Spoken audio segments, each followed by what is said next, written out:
on the subject of the Palestinians. Here's Alex in North London. Alex, go ahead, sir.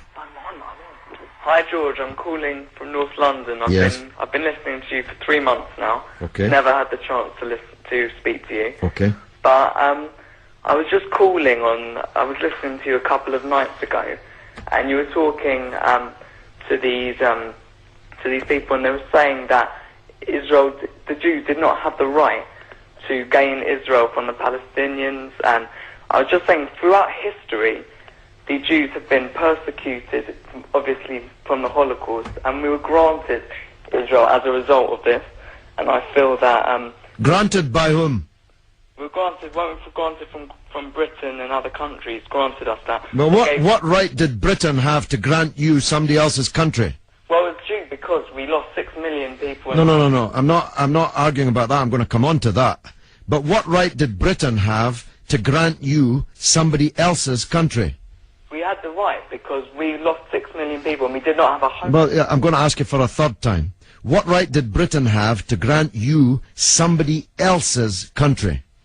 Well, they didn't. Well, they were giving us the right because it was they were basically gave us because of the. But they gave you somebody else's country. That's the point I'm making, Alex. Can you deal with it? Yeah, but the Jews have had to have also had to. They've dealt with this throughout history. Well, Alex, I don't know if you came on with a script and you can't deviate from it. Can you please answer that point? And we'll come to the Holocaust and who was responsible for it and who should have paid and what they should have paid for it. But given that you've said Britain granted you, and you're presumably saying you because you're Jewish, somebody else's country, I'm asking you, what right did Britain have to grant you somebody else's country? Britain, you could say they didn't have a right, but they came in and dealt with us and with the Jews having lost all these lives, and they basically granted us this land. Okay. Well, I see I'm getting nowhere on this, Alex, so let me deal with your overarching point. Maybe you're just not equipped to deal with the principal point that I have made. The Jews have suffered racist anti-Semitism down the ages in many, many European countries, including our own. They were subject to regular discrimination at best, and pogrom and murder at most. That's undoubtedly true. The one place in the entire world that Jews were neither discriminated against nor subject to pogrom was the Muslim world. In fact, so much was that the case that when Christianity came back to power in Spain, in Andalusia, in the western extent of the Islamic Empire, when the Muslims left, the Jews left with them because they feared the Christian anti-Semitism which would be unleashed in the wake of the departure of the Islamic civilization in the West.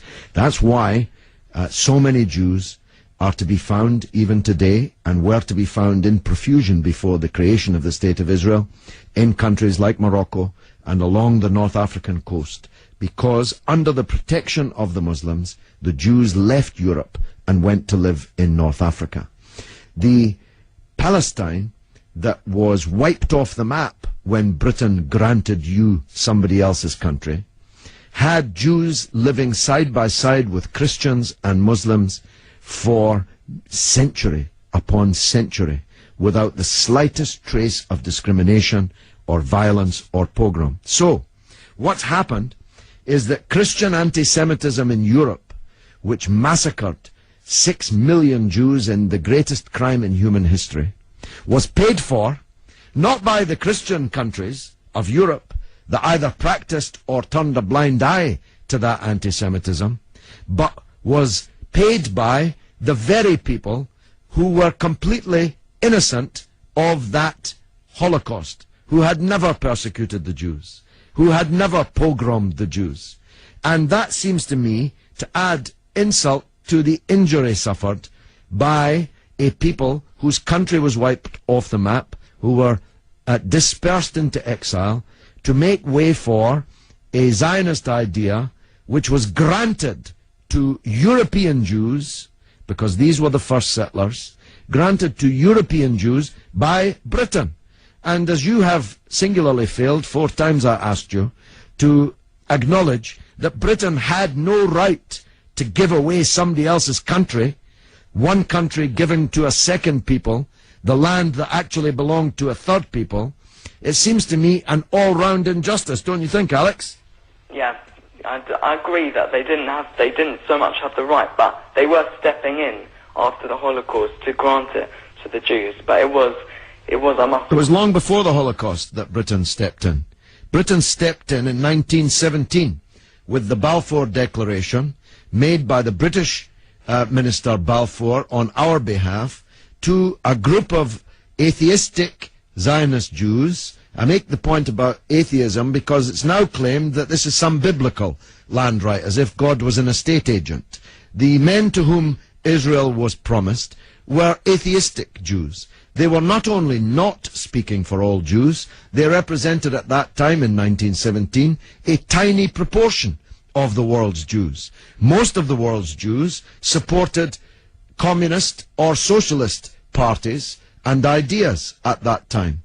The Zionists represented a tiny sliver of Jewish opinion at that time. Yet Balfour promised them the land which belonged to a third people, without consulting either the British or the world's Jews, and least of all, consulting the Palestinians.